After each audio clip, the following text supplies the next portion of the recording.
नमस्कार दोस्तों। इन 7 बातों का ध्यान रखेंगे तो आपकी आर्थिक स्थिति पर कभी नहीं आएगी कोई आँच।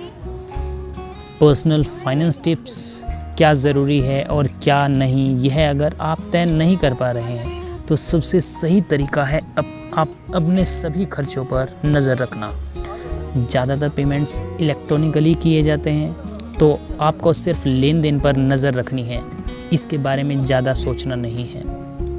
कोविड-19 ने हर कार्यक्षेत्र को, हर काम को किसी न किसी रूप में प्रभावित किया है। कई लोग होते हैं जो आर्थिक मुद्दों को अक्सर टाल देते हैं, तो कई लोग उनके बारे में सिर्फ सोचते रहते हैं। उन सभी के लिए हम एक बुरी खबर लेकर आए हैं।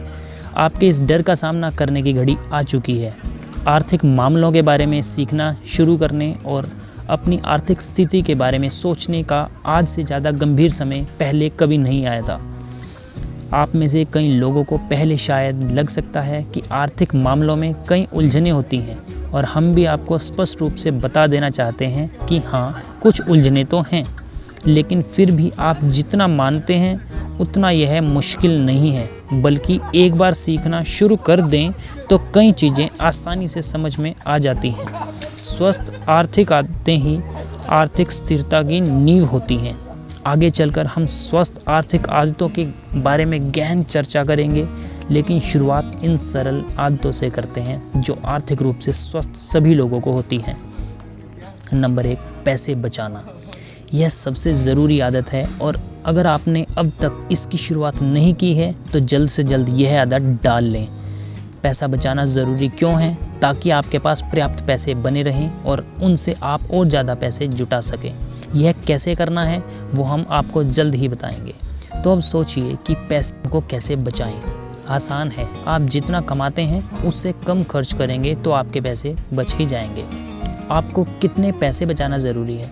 विशेषज्ञों का कहना है कि अगर आप रिटायरमेंट के बाद भी अपनी मौजूदा लाइफस्टाइल को बरकरार रखना चाहते हैं तो आपको औसतन कम से कम 25 से 30% मासिक आय का बचाना चाहिए।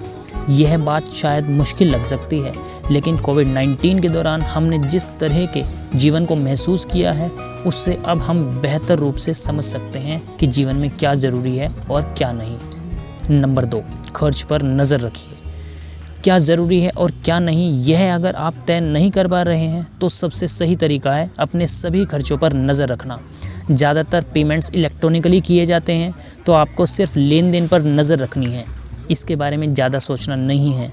सिर्फ 1 महीने भर तक अपने खर्चों पर नज़र रखने से आपको आसानी से पता चल जाएगा कि आपका पैसा कहाँ जा रहा है और आप उसे किस तरह बचा सकते हैं।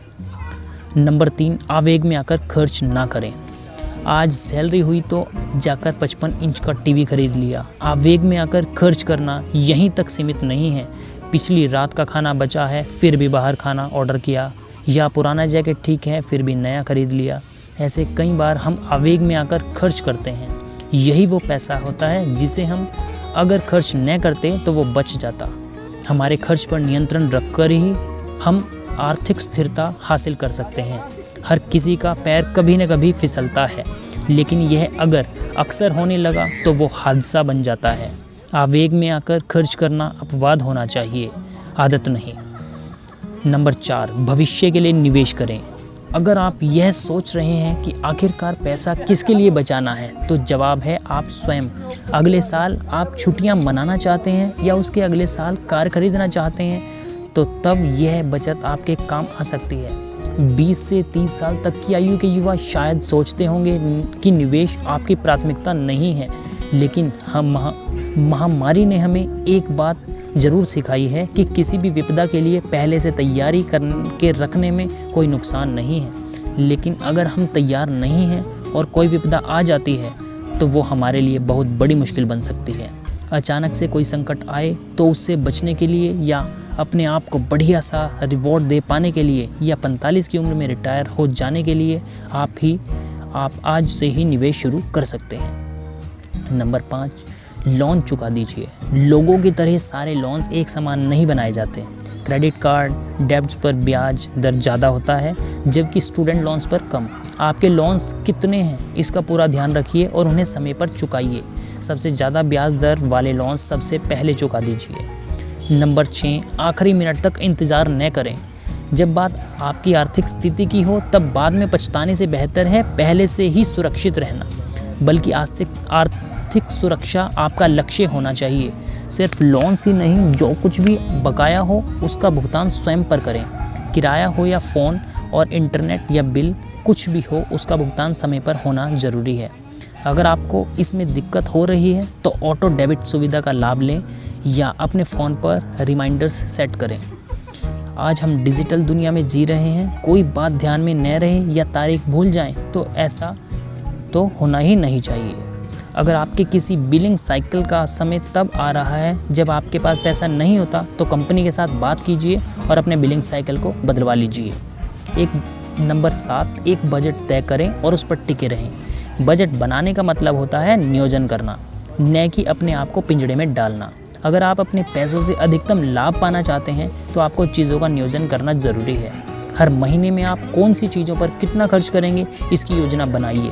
बड़ी खरीदारी के लिए पहले से प्लान कीजिए और अचानक से आने वाले खर्च जैसे कि बीमारी की वजह से अस्पताल में जाना पड़ना आदि के लिए अपने बजट में जगह बनाइए या बचत में से खर्च कीजिए। आपके आर्थिक स्वास्थ्य के लिए यह 7 बातें काफ़ी नहीं लेकिन महत्वपूर्ण हैं। इन 7 बातों का पालन करने से आप अपनी आर्थिक स्थिति को एक बेहतर आकार दिला सकते हैं ताकि जीवन में कोई भी चुनौती आए तो आप उसका सफलतापूर्वक सामना कर सकें। आई होप आपको ये जानकारी पसंद आई होगी, तो ज़रूर लाइक करें वीडियो को। इसी टाइप की और वीडियोस आप चाहते हैं तो चैनल को सब्सक्राइब करें। Thank you very much.